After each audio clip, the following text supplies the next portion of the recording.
New grace മിനിസ്ട്രിയുടെ ഈ വീഡിയോയിൽ കൂടി ഞങ്ങളെ ശ്രവിക്കുന്ന എല്ലാ പ്രിയപ്പെട്ടവർക്കും കർത്താവായ യേശു ക്രിസ്തുവിൻ്റെ നിസ്തുല്യ നാമത്തിൽ എൻ്റെ സ്നേഹാവെന്ന് അറിയിക്കുക. വളരെ കാലിക പ്രസിദ്ധമായിരിക്കുന്ന ഒരു വേദഭാഗവുമായിട്ടാണ് ഞാൻ നിങ്ങളുടെ മുന്നിൽ നിൽക്കുന്നത്. യെശയ്യാ പ്രവാചകന്റെ പുസ്തകം 52 അധ്യായം അതിൻ്റെ 7 വാക്യത്തിൽ സുവാർത്ത ഓതുന്ന ദൂതൻ്റെ കാൽ പർവ്വതത്തിൽ എത്ര മനോഹരമെന്നൊരു പദപ്രയോഗമുണ്ട്. വളരെ ശ്രദ്ധിക്കണം. സുവാർത്ത അഥവാ സുവിശേഷം അത് പ്രസംഗിക്കപ്പെടേണ്ടതാണ്. ഈ 2026 നിൽക്കുമ്പോൾ കാലിക പ്രസിദ്ധമായിട്ട് എല്ലാവരും അറിയേണ്ടതും എല്ലാവരോടും പ്രസംഗിക്കേണ്ടതുമായിരിക്കുന്ന ഒരു സന്ദേശം സുവിശേഷമാണ്. വളരെ ശ്രദ്ധിക്കണം. ഈ കാലഘട്ടത്തിൻ്റെ പ്രത്യേകത അനുസരിച്ച് ഈ കാലഘട്ടത്തിന് ഏറ്റവും അനിവാര്യമായ സന്ദേശവും സുവിശേഷമാണ്. കഴിഞ്ഞ ദിവസങ്ങളിൽ സോഷ്യൽ മീഡിയയിൽ കൂടി വന്ന ഒരു വാർത്ത നമ്മളെല്ലാവരും ശ്രദ്ധിച്ചവരാണ്. ആ വാർത്തയുടെ ഉള്ളടക്കം ഇതാണ്: സ്വന്തം ലൈംഗിക പങ്കാളിയുമായിട്ട് ജീവിതം ചെലവിടുന്നതിന് വേണ്ടി താൻ നൊന്ത് പ്രസവിച്ച കുഞ്ഞിനെ കൊന്ന ഒരു സ്ത്രീയുടെ വാർത്തയാണ്. ധാരാളം കൊലപാതകങ്ങളും ധാരാളം അക്രമങ്ങളും ഒക്കെ കേട്ടിട്ടുള്ള നമ്മുടെ ഉള്ളിലേക്ക് വന്ന ഈ വാർത്ത അതിൽ നിന്നെല്ലാം വ്യത്യസ്തമായി തീർന്നത് ആ കൊലപാതകത്തിൻ്റെ രീതിയാണ്. എന്തെന്ന് ചോദിച്ചു കഴിഞ്ഞാൽ, സ്വന്തം കുഞ്ഞിനെ പെറ്റു വളർത്തിയ അല്ലെങ്കിൽ വേദനയോടെ പ്രസവിച്ച ആ കുഞ്ഞിനെ കൊന്ന രീതിയെയാണ് ഇവിടെ അവലംബിക്കപ്പെടുന്നത്.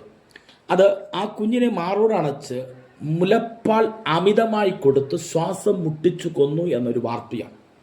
വളരെ ശ്രദ്ധിക്കണം. വളരെ ദാരുണമായി അതിഭയാനകമായിട്ട് ഉള്ള ഒരു കൊലപാതകമാണ്.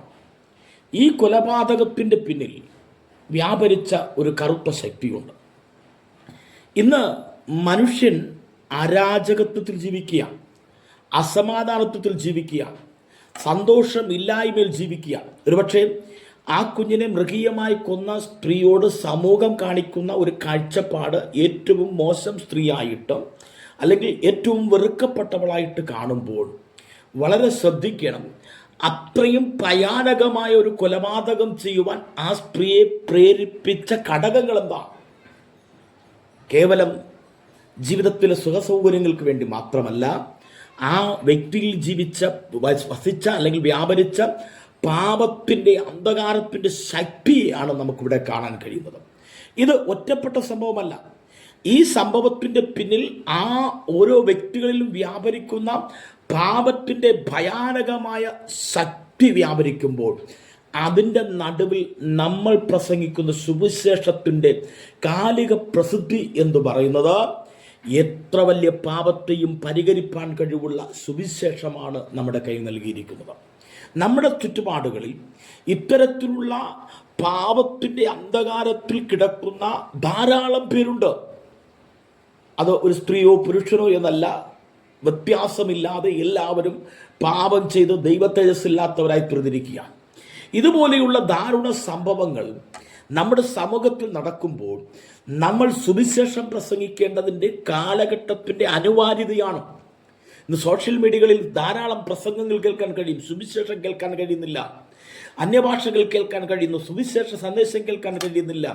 അത്ഭുതങ്ങളും അടയാളങ്ങളെ കുറിച്ചുള്ള വിശദീകരണങ്ങൾ കാണാൻ കഴിയുന്നു, വിവാദങ്ങളും വിവരക്കേടുകളും കാണാൻ കഴിയുന്നു, സുവിശേഷം കാണാൻ കഴിയുന്നില്ല. എന്നെ കേൾക്കുന്ന പ്രിയപ്പെട്ടവരെ, നമ്മുടെ കാലഘട്ടം ജനം കേൾക്കാൻ കൊതിക്കുന്നത് കർത്താവായ യേശു ക്രിസ്തുവിന്റെ രക്ഷയുടെ സുവിശേഷത്തിൻ്റെ സന്ദേശമാണ്. അതുകൊണ്ട് ഈ കാലഘട്ടത്തിൽ പ്രസംഗിക്കേണ്ടത് സുവിശേഷമാണ്. ഈ കാലഘട്ടത്തിന് അനിവാര്യമായ സന്ദേശവും സുവിശേഷമാണ്. സഭകളുടെ പ്രശ്നങ്ങളുണ്ടാകാം, സഭകളുടെ ആഭ്യന്തര കലഹങ്ങളുണ്ടാകാം, പക്ഷേ നമ്മൾ സുവിശേഷം പ്രസംഗിക്കേണ്ട ഒരു കാലഘട്ടത്തിൽ ചെന്നിരിക്കാം. ചില ആൾക്കാരൊക്കെ പറയും, ഈ കാലഘട്ടത്തിൽ ഇത്തരത്തിലുള്ള ആത്മീയ ലോകത്തിലുള്ള അനാത്മീക പ്രവണതകൾ കണ്ടുകൊണ്ട് നമ്മൾ ഇനി എങ്ങനെ പ്രസംഗിക്കുമെന്ന് ചോദിക്കുമ്പോൾ ഒരു കാര്യം മനസ്സിലാക്കുക: സുവിശേഷത്തെ അടയ്ക്കുവാൻ പിശാച് പലരിൽ കൂടി പ്രവർത്തിക്കുമെന്നുള്ള കാര്യം മനസ്സിലാക്കിക്കൊണ്ട് ദൈവം എന്നെയും നിങ്ങളെയും ഏൽപ്പിച്ചിരിക്കുന്ന സുവിശേഷ സന്ദേശം ലോകം മുഴുവനും പ്രചരിപ്പിക്കപ്പെടേണ്ടതാണ്. ഈ ഒരു സ്ത്രീയുടെ മാത്രം അവസ്ഥയല്ല. കഴിഞ്ഞ ദിവസം വ്യത്യസ്തമായ മറ്റൊരു കൊലപാതകത്തെക്കുറിച്ചും സോഷ്യൽ മീഡിയയിൽ വന്നു. അതിങ്ങനെയാണ്: ഭാര്യയെ തലക്കടിച്ചു കൊന്നിട്ട് ആ ശരീരം മറവ് ചെയ്യുന്നതിന് വേണ്ടി കഷ്ണമായിട്ട് മുറിച്ച് കുക്കറിലിട്ട് വേവിച്ച് മാംസത്തെ അഴുക്കി അത് പുറത്തേക്ക് കളഞ്ഞു എന്ന് പറഞ്ഞാൽ കൊലപാതകത്തിന് തെളിവ് സമ്പാദിക്കുക. അപ്പോൾ നിങ്ങൾ ശ്രദ്ധിക്കുക, കൊലപാതകം പ്ലാൻ ചെയ്യുന്ന നിമിഷം മുതൽ കൊലപാതകം ചെയ്തു കഴിഞ്ഞ് ഈ തെളിവ് നശിപ്പിക്കുന്നത് വരെ ഒരു മനുഷ്യനിൽ വ്യാപരിക്കുന്ന ശക്തി പാപത്തിൻ്റെ ശക്തിയാണ്. ഇത്രയും ഭയാനകമായ രീതിയിൽ മനുഷ്യൻ മാറിക്കൊണ്ടിരിക്കുമ്പോൾ മനസ്സിലാക്കുക, ഒരു വ്യക്തിയെ രൂപാന്തരപ്പെടുത്തുവാൻ കഴിവുള്ള സന്ദേശം സുവിശേഷമാണ്.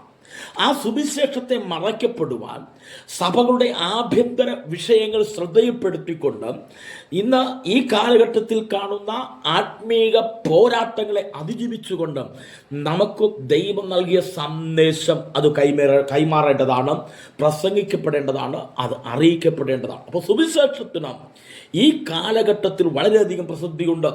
കയീനും ഹാബേലും ദൈവത്തെ ആരാധിച്ചു. ഹാബേലിന്റെ യാഗത്തിൽ ദൈവത്തിൽ പ്രസാദിച്ചു, കയീന്റെ യാഗത്തിൽ പ്രസാദിച്ചില്ല. കയീൻ ആരാധനയ്ക്കു ശേഷം അക്രമം അഴിച്ചുവിട്ടു. ഇന്ന് നടക്കുന്ന എല്ലാ അക്രമങ്ങളും, ഇന്നു കാണുന്ന ആത്മീക മേഖലയിൽ നടക്കുന്ന സകല പ്രശ്നങ്ങളും ദൈവത്തെ ആരാധിച്ചു പ്രസാദം ലഭിക്കുവാൻ കഴിയാത്തത് കൊണ്ട് മനുഷ്യൻ കാട്ടിക്കൂട്ടുന്ന പ്രഹസനങ്ങളായി തീരുമ്പോൾ ഞാനും നിങ്ങളും ദൈവത്തെ ആരാധിച്ച് ദൈവകൃപ അനുഭവിച്ചവരാണെങ്കിൽ സുവിശേഷം അറിയിക്കണം. ഈ കാലഘട്ടത്തിൽ നമുക്ക് പ്രസംഗിപ്പാനുള്ളത് മറ്റൊരുത്തനും രക്ഷയില്ല. നാം രക്ഷിക്കപ്പെടുവാൻ ആകാശത്തിന്റെ കീഴിൽ ഭൂമിയുടെ മേൽ നൽകപ്പെട്ട യേശു ക്രിസ്തു എന്ന നാമത്തെക്കുറിച്ച് പ്രസംഗിക്കുന്ന സുവിശേഷം കേൾക്കുവാൻ കൊതിക്കുന്ന, ആഗ്രഹിക്കുന്ന വലിയൊരു തലമുറയുടെ നടുവിൽ നിൽക്കുമ്പോൾ പാപത്തിൽ വീണ് കിടക്കുന്ന, മൃഗീയമായ ജീവിതം നയിക്കുന്ന അനേകരുടെ മുമ്പിൽ ഈ സുവിശേഷ സന്ദേശം കൈമാറുവാൻ നമുക്ക് പ്രാർത്ഥിക്കാം, പ്രസംഗിക്കാം. സുവിശേഷ സന്ദേശം അറിയിക്കുന്നവരോടുകൂടെ നമുക്കും ചേർന്ന് നിൽക്കാം. ഈ കാലഘട്ടത്തിൽ സഭകളുടെ പണികളെക്കാൾ ഉപരി, സംഘടനകളുടെ വികസനങ്ങളെക്കാൾ ആവശ്യമെന്ന് പറയുന്നത് സുവിശേഷം പ്രസംഗിക്കുക, സുവിശേഷം അറിയിക്കുക. യേശു ക്രിസ്തുവിന്റെ രക്ഷ സകല ജനവും അറിയുന്ന ഒരു കാലഘട്ടത്തിലേക്ക് എത്തിച്ചേരുവാൻ നമുക്ക് പരിശ്രമിക്കാം, പ്രാർത്ഥിക്കാം, നമുക്കൊരുമിച്ച് പോരാടാം. അതിനുവേണ്ടി ദൈവം നമ്മെ സഹായിക്കട്ടെ.